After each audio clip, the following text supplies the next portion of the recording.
Hi, Mark Gordon with GoldenTicker.com, and I wanted to show you the relationship between gold and stocks. And on this chart, gold is represented by this red line here, and stocks are represented here by this blue line, which is the NASDAQ. Now, the NASDAQ peaked here in late 2007 and went through a pretty nasty bear market before finally bottoming out here in early 2009, and it had a 56% correction from top to bottom. We can see that gold kept running to new highs despite the top in the stock market, and eventually hit its high around $1,000 here in the spring of 2008.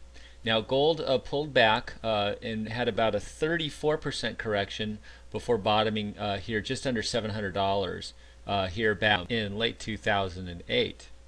And from its lows, gold went on to rally about 83.5% here, and here we are in June here, almost back to new high ground. It's also interesting to note that gold went back up here and challenged the old highs at around $1,000 here back here in early 2009 as the NASDAQ and the stock markets were coming off lows here. So gold moving in the opposite direction of stocks. And the NASDAQ has yet to get back to its 2007 peak here. And if we take a 10-year monthly chart of gold versus the S&P 500, we can see that gold bottomed out here in mid-2000 and ramped up here really strongly during the bear market, and then went sideways here for a few years and broke out again, put in another cup here and broke out, and has been moving upwards ever since. So looking at the 20-month moving average, this green dotted line, we can see that it's pretty much been a one-way street, and gold has gone higher or gone sideways and digested the previous move. And gold has gone up on average 20 to 25% per year for the last 10 years. And here's a chart of gold versus the US dollar. This is an even more of an impressive chart, as we've had very little sideways action. We did have a big steep correction here here back in late 2008, but recovered from that pretty well. And even as the dollar is going into new high ground right now with all the weakness of the euro and so forth, gold versus the dollar has been very, very stable. And actually, it's interesting to note that gold has gotten back near new high ground even as the dollar has been rallying. So that's doubly impressive. And here's a chart just of the NASDAQ for the last 10 years. And we can see that we had just a nasty bear market here starting in March of 2000, taking the NASDAQ down to around 1100, I believe it was. And we have gotten back nowhere near the previous highs of the last 10 years.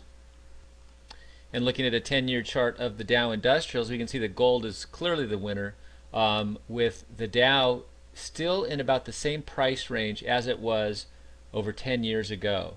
And just some awesome volatility involved in this as well. And looking at a 10-year chart of monthly gold with a 20-month moving average, this green dotted line, we can see that it's only closed underneath that one time.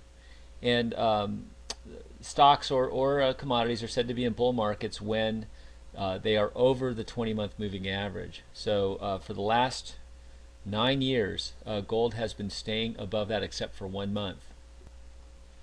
Now, a lot of people have been reluctant to get into gold because it has appeared like it's too high for many years now.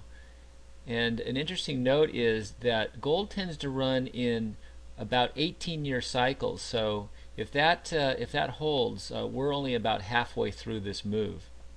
And there are many factors that can drive gold prices up, like the volatility in the Eurozone and the fact that they printed or committed over $1 trillion to fix the problems with the banks in Europe, and the euro is still hitting new recent lows. So that's not a good sign.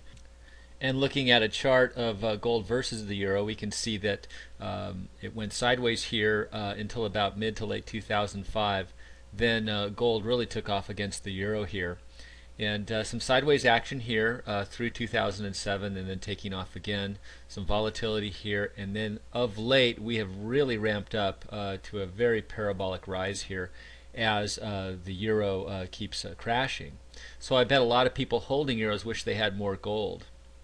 So in closing, gold has historically been a store of value and also something that will protect your purchasing power. And as governments go on a money printing rampage to try and bail out these economies and relieve the problems of too much debt by printing more debt, we're going to have continued problems in my view. So thanks for listening and good luck trading.